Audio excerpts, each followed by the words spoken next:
جی السلام علیکم ورحمۃ اللہ وبرکاتہ۔ اٹلی کے حوالے سے ہم جو بات کریں گے، آپ کو سب سے پہلے آپ کو کیا کرنا ہوگا، نیولا اسٹار لینا ہوگا جو اٹلی میں بندہ رہ رہا ہے، جس کو آپ کو اسپانسر کر رہا ہے۔ نیولا اسٹار لیں گے، پاسپورٹ کی کاپی لیں گے اور سی این سی کاپی لیں گے اور کارتا سنورنو یعنی اٹلی کا ہی شناختی کارڈ آپ کو۔ یہ ساری چیزیں لینے کے بعد آپ کو F R C M R C اور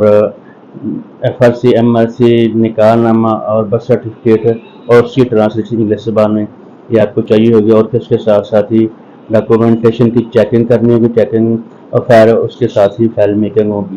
فائل میکنگ کے لیے سب سے پہلے اپنے ٹیسٹیشن کرانی ہے، ڈاکومنٹ چیک کرانے کے بعد فائل میں ٹیسٹیشن کرائیں گے، ٹیسٹیشن کرانے کے بعد ہم موفا سے ٹیسٹیشن کرائیں گے اور پوسٹر کرائیں گے، پوسٹر کرانے کے بعد اس کو یعنی ٹرانسلیٹ کرائیں گے اور اس کو ڈی فارم اپنے فل کرنا ہے اور سبمیشن کرنی ہے۔ یہ سارے ڈاکومنٹ کی اگر آپ کو سروس چاہیے ہوگی یا اپوائنٹمنٹ کے لیے رجسٹریشن کی سروس چاہیے ہو، اور یہ ساری ڈاکومنٹ کی ساری پوری مکمل فائل کے لیے آپ ہم کو ہائر کریں گے تو انشاءاللہ آپ کو اچھی سروس عطا کی جائے گی۔ تو دعا میں یاد رکھیے، چینل کو سبسکرائب کیجیے، شیئر کیجیے۔ السلام علیکم ورحمۃ اللہ وبرکاتہ۔